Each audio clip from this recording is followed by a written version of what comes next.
চিরস্থায়ী জায়গা, তার থাকার জায়গা হবে জাহান্নাম। যে ব্যক্তি আমার সাথে শিরক স্থাপন করবে আমি তার জন্য বাসস্থান, চিরস্থায়ী জায়গা, তার থাকার জায়গা হবে জাহান্নাম। আর এটাও বলেছেন যে ব্যক্তি আমার সাথে শিরক স্থাপন করবে না তার বাসস্থান, তার চিরস্থায়ী জায়গা হবে জান্নাত। আল্লাহ রাসূল সাল্লাল্লাহু আলাইহি সাল্লাম বলতেছেন, মান মাতা লা ইশরিক বিল্লাহি শাইআন দাখালান নার। যে ব্যক্তির এক বিন্দু শিরিক থাকবে তাকে কোনো দিনও জান্নাতে দেওয়া হবে না, তার জাহান্নামেই পড়তে হবে। এটাও বলেছেন ওয়ামান মাতা লা ইশরিক বিল্লাহি শাইআন দাখালাল জান্নাহ। আর যে ব্যক্তির এক বিন্দু শিরিক থাকবে না তাকে জান্নাতে দেওয়া হবে।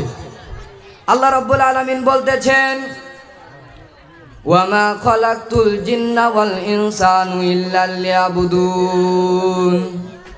আমি মানুষ এবং জিন জাতিদেরকে সৃষ্টি করেছি শুধু আমার ইবাদত করার জন্য, আর কারণ আমি মানুষ এবং জিন জাতিদেরকে দুনিয়ার ভিতরে সৃষ্টি করেছি শুধু আমার ইবাদত করার জন্য।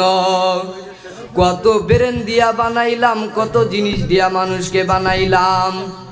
এরকম ব্রেন দিয়েছি একটা ডিমকে কত ভাবের করে খেতে পারে, অমলেট বানিয়ে খেতে পারে, ভাজি বানিয়ে খেতে পারে, সেদ্ধ করে খেতে পারে, হাফ বয়েল করে খেতে পারে, কত বস্তু করে খেতে পারে। আমি এরকম ব্রেন দিয়া বানাইলাম, আমার ইবাদত করার জন্য বানাইলাম দুনিয়ার বুকে।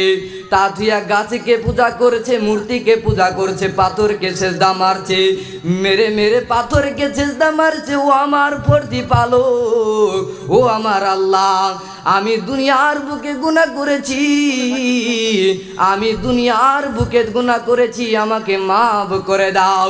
ওই মূর্তির কাছে যে পূজা করেছে, মূর্তিকে সেজদা দিচ্ছে, মূর্তিকে সেজদা দিয়ে বলছে আমার গুনাহ হয়েছে, তুমি জান্নাতে দাও, আমাকে তুমি জান্নাতে দাও। ওই মূর্তির গায়ে যদি মাছি পড়ে যায়, ওই মাছি খেদাতে ক্ষমতা নাই।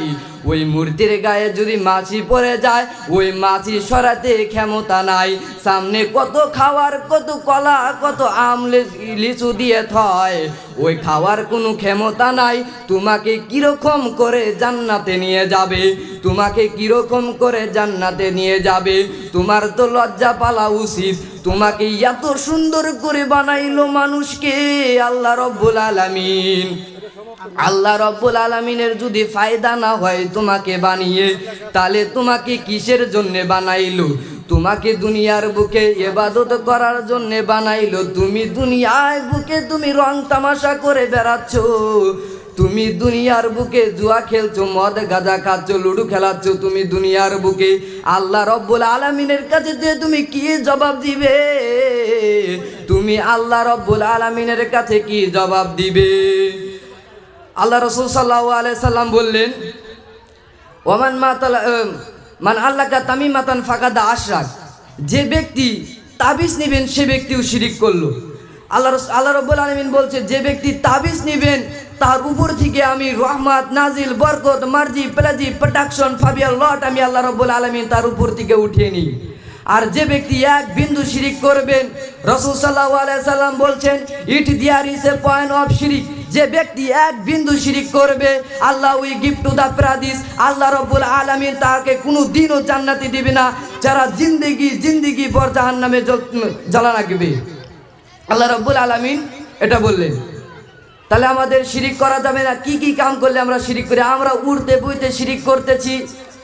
একজন গাড়ি চলে যাচ্ছে, গাড়িটা খালি সাইড করে নিয়ে যাচ্ছে, লাগলো না অল্পর জন্যে, আমরা বলি ড্রাইভারটা পাকা ছিল দেখে আজকে বেঁচে গেল। এরকম এটাও বলা আপনাদের শিরিক হয়ে যাবে, কারণ বাঁচালা মালিক হচ্ছে আল্লাহ, ওই ড্রাইভার উচিলায় বেঁচে গেল, এরকম বলা যাবে। একজন মানুষ পানিতে পড়েছে, আপনি বাঁচিয়ে দিলেন, বাঁচিয়ে দেওয়ার পরে আপনি বলবেন যে আমি বাঁচিয়ে দিলাম, এটাও বলা শিরিক। কারণ এটা বলবেন যে আমার উসিলায় তুমি বেঁচে গেলে।